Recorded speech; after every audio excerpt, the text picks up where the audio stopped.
मित्रांनो नमस्कार. कायदेशीर माहिती देणाऱ्या माझ्या YouTube चॅनलमध्ये तुमचं स्वागत आहे. आजचा विषय भारतातील रुग्णालयात अपघात झाल्यानंतर रुग्णाला दाखल करण्याबाबतचे काय नियम आहेत. फार क्रुशियल विषय आहे. कारण का बऱ्याच वेळेला जेव्हा ऍक्सिडेंट होतो, रोड ऍक्सिडेंट होतो, त्यावेळेला त्याला जवळच्या हॉस्पिटलमध्ये नेणं फार गरजेचं असतं. सरकारी रुग्णालय खूप लांब असतं आणि जवळचं रुग्णालय दाखल करून घेण्याकरता काकू करतं. तर नियम काय आहे, आज आपण नियमाची माहिती घेऊया. पहिली गोष्ट, भारतामध्ये रुग्णालयांनी सर्व अपघातग्रस्त आपत्कालीन वैद्यकीय लोकांना सेवा प्रदान करणं आवश्यक आहे. It is a mandatory. आणि त्याची पैसे देण्याची क्षमता आहे का नाही आहे हे लक्षात न घेता त्याला ऍडमिट करायचं. हा पहिला भाग. कारण आपत्कालीन वैद्यकीय सेवेचा अधिकार भारतीय संविधानाने दिलाय, इंडियन कॉन्स्टिट्यूशनने त्याला दिलाय आणि त्यामुळे तो संरक्षित आहे.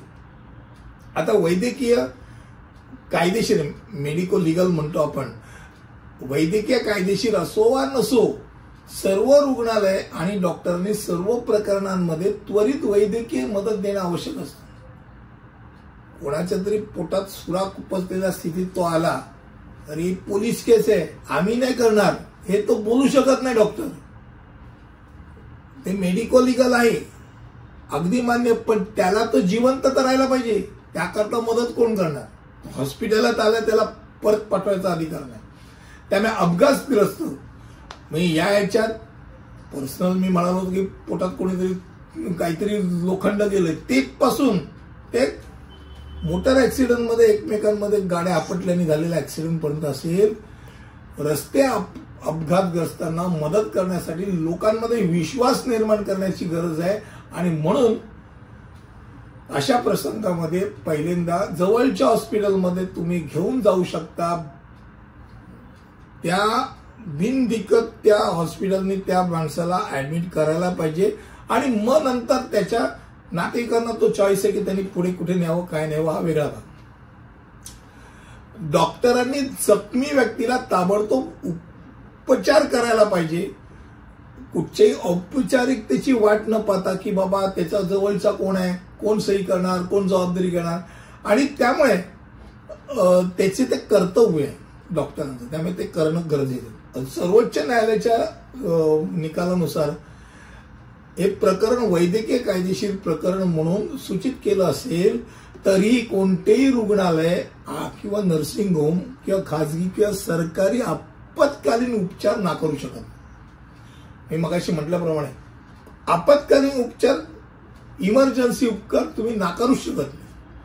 अशा प्रकरणांमध्ये प्रथम उपस्थित असलेला डॉक्टर निष्कर्षाची अचूक नोंद करेल आणि आवश्यकतेनुसार अधिकाऱ्यांना त्याची माहिती देईल. त्याचा अंश, त्याचा रंग, त्याचा धर्म, आर्थिक वर्ग किंवा त्याचं राष्ट्रीय याचं कुठचंही मूळ या कारणांकरता कोणत्याही रुग्णाला प्रवेश नाकारण्याकरता उपयुक्त ठरणार नाही, हे डोक्यात राहू दे.